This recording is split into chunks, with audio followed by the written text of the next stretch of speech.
Assalamualaikum warahmatullahi wabarakatuh. Kami dari kelompok 5 dengan materi keunggulan komparatif 3. Kami beranggotakan 3 orang. Yang pertama, Chandra Ningsih. Kedua, saya selaku Ainunaina sebagai moderator. Yang ketiga, Monika Nurfadila.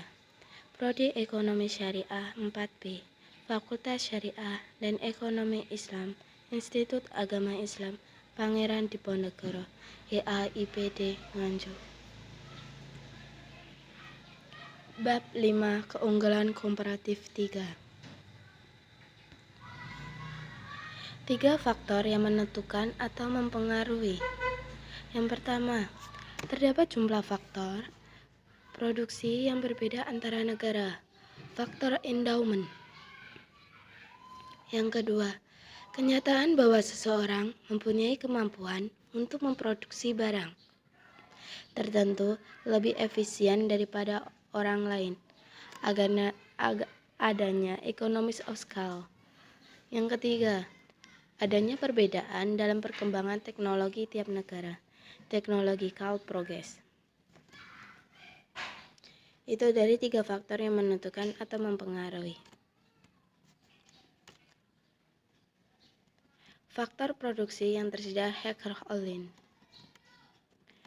Teori Hacker-Ollin Haminol menjelaskan perdagangan antara dua negara.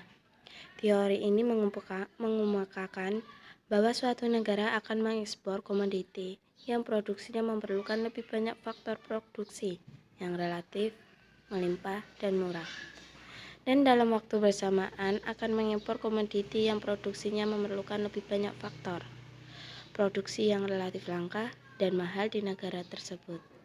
Teori Haminol mempunyai 2 definisi konsep kelimpahan faktor produksi, yaitu definisi fisik dan definisi harga faktor.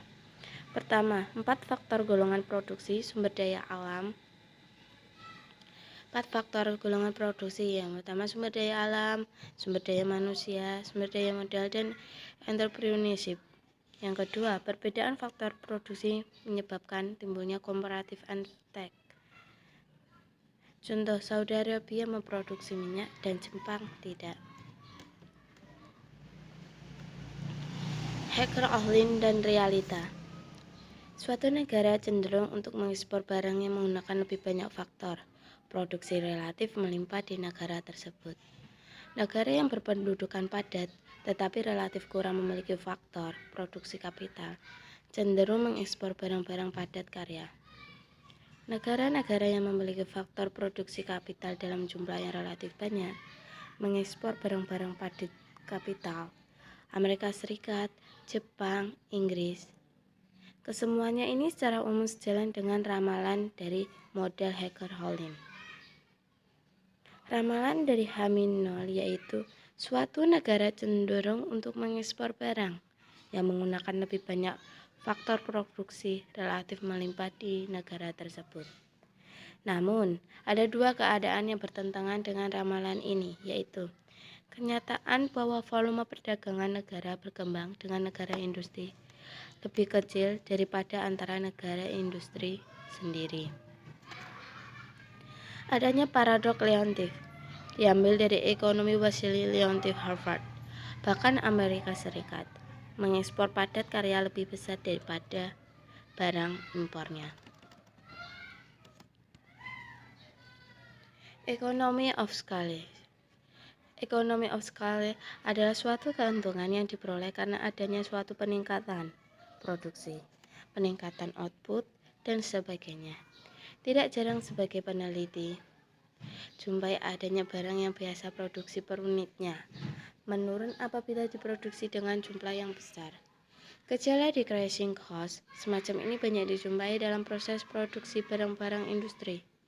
Maka kita akan katakan bahwa sektor atau cabang industri tersebut mengalami economies of scale. Dan industri itu sendiri disebut decreasing cost industry.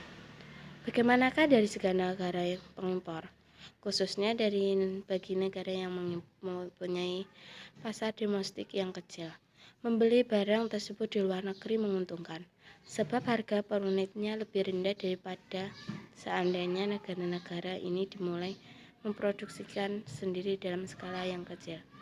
Dengan demikian, baik negara pengekspor maupun negara mengimpor mempunyai motif untuk melakukan perdagangan.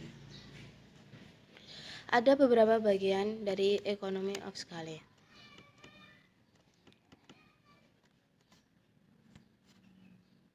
Yang pertama adalah bentuk hubungan ekonomi internasional. Hubungan ekonomi antara suatu negara dengan negara yang lain sangatlah bermacam-macam. Misalnya, perusahaan Amerika ingin mengekspor sebuah mesin ke Jerman, maka perusahaan tersebut akan menghadapi perbatasan-perbatasan seperti tarif, kuota, dan bentuk tambahan non-tarif lainnya yang dikenakan oleh negara Jerman. Di samping itu, perusahaan yang bersangkutan juga harus mengatasi perbedaan bahasa, kebiasaan, undang-undang, serta mata uang yang berbeda. Bentuk hubungan internasional terbagi menjadi 3, yaitu pertukaran hasil produksi atau output negara satu negara lain dengan negara lain. Yang kedua, pertukaran atau sarana produksi. Ketiga, dilihat dari segi konsekuensi terhadap hutang. Itu dari bentuk hubungan internasional terbagi menjadi 3. Dari bentuk hubungan ekonomi internasional.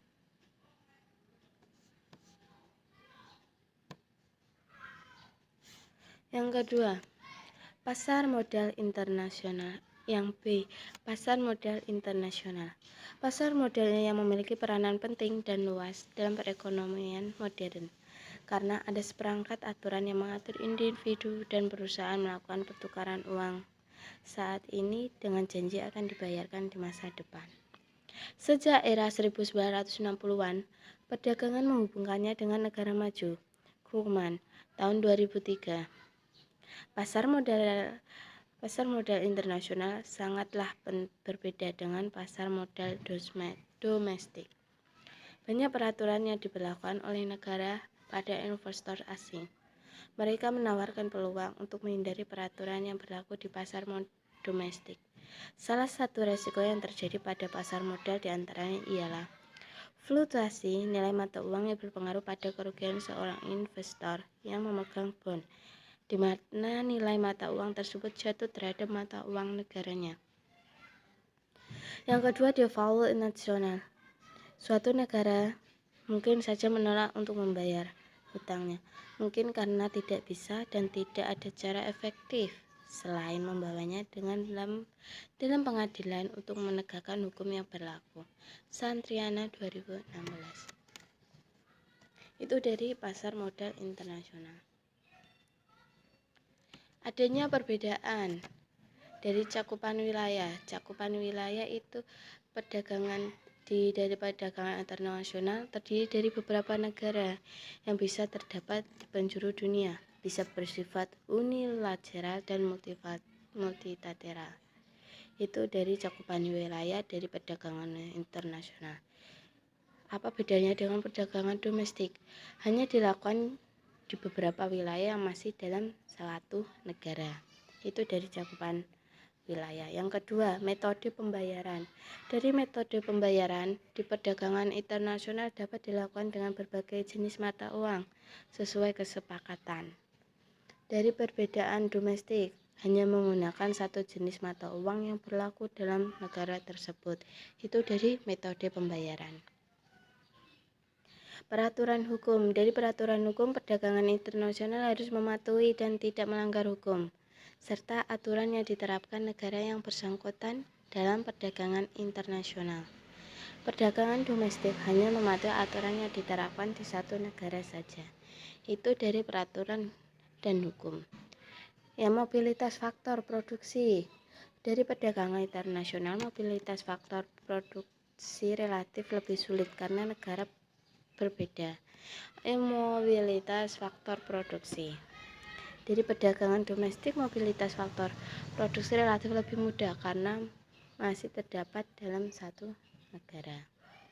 Itu dari adanya perbedaan cakupan wilayah, metode pembayaran, peraturan dan hukum, mobilitas faktor produksi. dari perdagangan internasional perdagangan domestik. C. Manfaat perdagangan internasional. Sejumlah orang mengakui dan mematuhi bahwa perdagangan internasional akan memberikan manfaat. Hal ini tentunya juga terjadi di negara kita. Salah satunya negara menggunakan sistem self-sufficient ekonomi di mana suatu negara telah menghapus secara mandiri untuk memproduksi segala kebutuhan bangsanya, sehingga menjadi di negara yang melakukan sosial isolasi ekonomi. Prasetyo Darahmadian tahun 2020.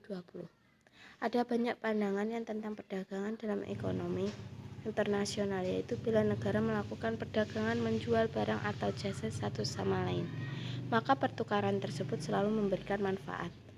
Manfaat dalam perdagangan ini tidak membatasi pada perdagangan atau jasa yang kasat mata. Contoh ekspor impor, akan tetapi juga pada jasa tenaga kerja dan juga aliran modal. Contoh utang piutang terhadap negara lain. Dalam ini ada dampak positif perdagangan internasional dan dampak negatif perdagangan internasional. Yang positif terbentuknya persahabatan antara negara, yang kedua meningkatnya kemakmuran negara, yang ketiga berkurangnya pengangguran.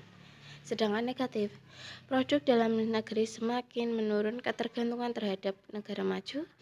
Yang ketiga, keuangannya persaingan industri kecil, kurangnya persaingan industri kecil. Yang keempat, timbulnya persaingan tidak sehat.